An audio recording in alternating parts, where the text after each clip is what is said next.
जैसा कि मैंने बताया, इस गांव का इतिहास सदियों पुराना है। हमारे इस घर का मुख्य दरवाज़ा और इसका लॉकिंग सिस्टम भी उतना ही पुराना है और हैरानी की बात यह है कि यह आज भी बिल्कुल सही तरीके से काम कर रहा है।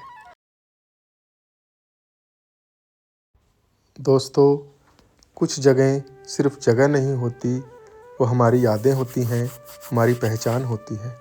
आज मैं साइकिल से जा रहा हूँ अपनी जन्मभूमि गांव डाचर, उस जगह जहाँ से मेरी कहानी शुरू हुई थी। आज की ये राइड सिर्फ किलोमीटर पूरी करने के लिए नहीं है, बल्कि ये राइड है अपनी बचपन की यादों तक वापस जाने की। ये है कृष्ण गोपाल गौशाला, जो निसंग से लगभग 2 किलोमीटर और मेरे गांव डाचर से लगभग 4 किलोमीटर की दूरी पर है। ये सिर्फ एक गौशाला नहीं, बल्कि सेवा और समर्पण का एक जीता जागता उदाहरण है। यह एक विशाल गौशाला है जहां हर दिन 10,000 से अधिक गौ माताओं की सेवा की जाती है।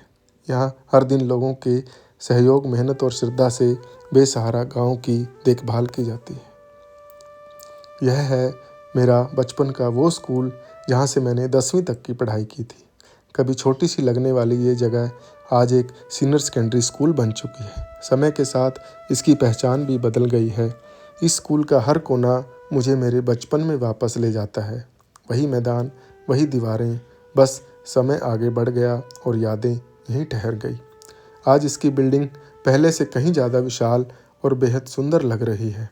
इस बदलाव का पूरा श्रेय जाता है यहाँ के प्रिंसिपल सरदार गुरजोग सिंह जी को, जो निस्वार्थ भाव से इस स्कूल की नहीं बल्कि पूरे गांव की सेवा कर रहे हैं। इस स्कूल का इतिहास भी दशकों पुराना है। यहीं से मेरी पढ़ाई शुरू हुई थी और सबसे खास बात, मेरे पिताजी भी इसी स्कूल से पढ़े थे। इन रास्तों पर शायद मैं पहले भी चला हूँ, लेकिन तब हाथ में स्कूल बैग था। आज वही रास्ता है, पर ज़िंदगी बदल चुकी है। यहाँ हर मोड़ पर एक कहानी है, हर गली में एक याद है। यही वो जगह है जहाँ सपने देखना सीखा, गिरना और फिर उठना सीखा। मेरा गांव डाचर एक प्राचीन गांव है। इसका इतिहास सिर्फ सालों पुराना नहीं, बल्कि सदियों पुराना है। हर गली, हर रास्ता अपने अंदर एक कहानी समेटे हुए है। मेरे बचपन के समय में यहाँ 3 मस्जिदें हुआ करती थी। यह जो आप दाईं तरफ मस्जिद देख रहे हैं, उन्हीं में से एक है। यह जगह गांव का खेड़ा कहलाती है, जहां आज भी रविवार के दिन दिए जलाने की परंपरा जीवित है। समय बदल गया, लोग बदल गए, लेकिन आस्था और परंपराएं यहां आज भी सांस ले रही हैं। यहां आज भी मरम्मत का काम जारी है, ताकि आने वाली पीढ़ियां अपनी विरासत को महसूस कर सकें। यह एक और मस्जिद है जिसके खंडहर अपने भव्य अतीत की कहानी खुद बयान कर रहे हैं। दीवारें भले टूट गई हों, लेकिन इतिहास आज भी मजबूती से खड़ा हुआ है। और अब मैं पहुंच चुका हूं अपनी जन्मभूमि, वो जगह जहां से मेरी ज़िंदगी की शुरुआत हुई थी। यहाँ आज भी रविवार के दिन गाय के गोबर से घर को शुद्ध करने की परंपरा निभाई जाती है। भले ही आज घर पक्के और सीमेंटेड हो गए हों, लेकिन संकेत रूप में ही सही, यहाँ हमारी संस्कृति आज भी जीवित है। मैंने भी अपने बचपन में अपने हाथों से यह काम किया है। शायद तभी इस मिट्टी से मेरा रिश्ता इतना गहरा है। जैसा कि मैंने बताया, इस गांव का इतिहास सदियों पुराना है। हमारे इस घर का मुख्य दरवाज़ा और इसका लॉकिंग सिस्टम भी उतना ही पुराना है। और हैरानी की बात यह है कि यह आज भी बिल्कुल सही तरीके से काम कर रहा है। समय आगे बढ़ता रहता है, लेकिन कुछ चीज़ें हमेशा हमारी जड़ों से जोड़े रखती हैं। इन गलियों में और इन आंगनों में खेलकर ही हम बड़े हुए हैं। यहाँ कभी कंचे खेले, कभी दौड़ लगाई और कभी बिना वजह हंसते हुए शामें गुजार दी। आज भले ही गांव की गलियाँ पक्की हों और वो आधुनिकता का एहसास कराती हैं, लेकिन यहाँ के लोग आज भी अपनी संस्कृति, अपने संस्कार और अपनी जड़ों से जुड़े हुए हैं। यह है हमारे गांव का ऐतिहासिक मंदिर, जिसका उल्लेख शिव पुराण में भी मिलता है। जब वेद व्यास जी कुरुक्षेत्र मंडल का वर्णन करते हैं, तो इस पवित्र स्थान का नाम भी आदर से लिया जाता है। यहाँ माता नैना देवी, हनुमान, बजरंगबली, काली माता और भगवान शिव के पूजा स्थल बने हुए हैं। यह मंदिर सिर्फ आस्था का केंद्र नहीं, बल्कि सदियों से गांव की आत्मा बना हुआ है।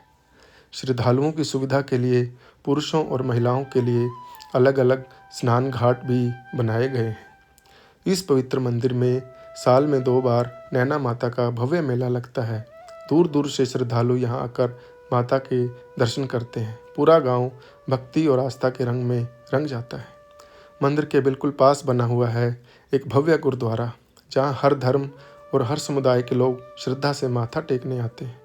यह है राज करेगा खालसा गुरुद्वारा, जो हाल ही के वर्षों में बना है और गांव के लोगों की आस्था का प्रमुख केंद्र बन चुका है। और यह है मीरा जी की दरगाह, जो एक फ़कीर थे और गांव के लोगों के बीच बेहद लोकप्रिय रहे। उनके देहांत के बाद गांव के लोगों ने उनकी भव्य समाधि बनाई और आज भी उनकी याद में हर साल उनकी बरसी मनाई जाती है। यही तो हमारे गांव की खूबसूरती है, जहां मंदिर, गुरुद्वारा और दरगाह सब साथ साथ इंसानियत का संदेश देते हैं। और दरगाह के पास ही मेरे बचपन के दोस्त, मेरे चड्डी बड्डी सुखदेव सिंह बाजवा का घर है। पता चला कि वह भी परिवार सहित चंडीगढ़ से गांव आया हुआ है। उससे मिलकर ऐसा लगा मानो मेरा बचपन फिर से लौट आया हो और इस यात्रा की खुशी कई गुना बढ़ गई। दोस्तों, गांव की गलियों, यादों और अपनों से मिलकर दिल तो यहीं रुक जाना चाहता था, लेकिन सफ़र में आगे बढ़ना ही जीवन का नियम है। इसी एहसास के साथ मैं गांव की यादों को दिल में संजोकर वापस निस्संग की ओर चल पड़ा। इस राइड ने मुझे याद दिलाया कि हम चाहे कितनी भी दूर चले जाएं, हमारी जड़ें हमेशा वहीं रहती हैं जहां से हम आए हैं।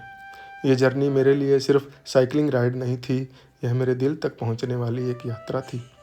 अगर आपके पास भी कोई ऐसी जगह है जहां आपकी यादें बसती हैं, तो एक बार वापस ज़रूर जाइए।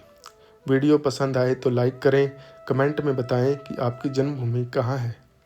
और ऐसी ही अन्य यात्राओं के लिए चैनल को सब्सक्राइब अवश्य करें। बहुत बहुत धन्यवाद।